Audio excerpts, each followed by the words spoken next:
I'll tell you what's not good for business. Pandemics. There are supply chain disruptions, shutdowns, travel restrictions. Your economy inevitably takes a hit, which is why the latest outbreak in China will worry Xi Jinping. It is in Shanghai. On Sunday, the city reported more than 3,400 cases. That's 70% of the national caseload. China being China is overreacting. They've announced a two-phase lockdown. How does that work? First, the city will be split in two. The Pudong district in the east and the Puxi section in the west. The lockdown will work in phases. Until Friday, the eastern districts will be locked down. After that, western districts. Now, these areas are very different from each other. The east includes the airport and the financial district, sort of like Shanghai's engine. The west is home to residential complexes, plus the famous river front. Now, this is already a major climb down by China. Until now, they had a zero COVID strategy. They used city-wide lockdowns. Everything was shut. Well, not in Shanghai. Here, they're using staggered lockdowns. Why is that? To protect their economy. Shanghai is home to 25 million people. It makes up 3.8% of China's GDP. So if Shanghai shuts down, China slows down. That is the bottom line. The staggered lockdown is an effort to avoid this, to prevent a city-wide lockdown.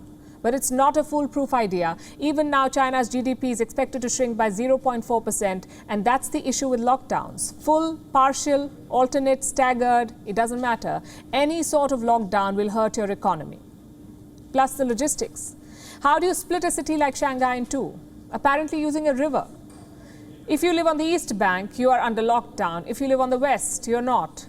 To implement this system, China has blocked bridges and tunnels. Basically, you cannot cross the river. As usual, there was no warning from Beijing, so naturally people panicked. They stocked up on groceries. They bought medicines. But the uncertainty is fueling fears. What if the cluster grows? What if the lockdowns become harsher? I'm feeling very insecure and hearing a lot of rumors on the outside, like we are short of this today and we need to rush to buy them. The price of goods is rising and the people are panicking. Now take a look at these pictures. This is what Shanghai looks like. Residential areas are barricaded. Delivery agents are walking around in PPE kits. It's almost like a ghost town, a flashback to 2020.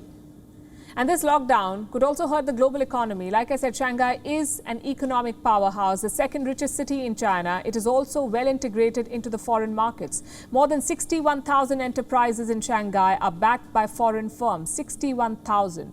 We are talking about factories assembling units.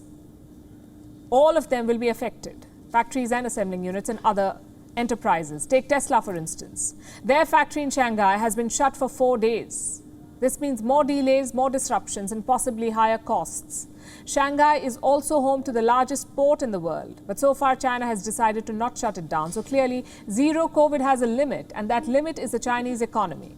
And just to be clear, China is not the only country dealing with a new outbreak. Europe is also struggling. But unlike China, Europe has changed strategy from zero COVID to living with COVID. Why can't China do the same? Because it's bad PR. Beijing doesn't want to live with the Wuhan virus. It wants to vanquish the virus. To show the world that their strategy worked. Now, we've already seen the shortcomings of that approach. Small cities you can lock down, but big cities like Shanghai, you cannot. At least not in one go. So Beijing has opted for a phased lockdown. The bottom line is this: zero COVID has failed. You can spin it differently, but the fact is China has shifted away from citywide lockdowns. Perhaps they should have opted for their 2020 plan, deny the outbreak and fake the numbers. WION is now available in your country. Download the app now and get all the news on the move.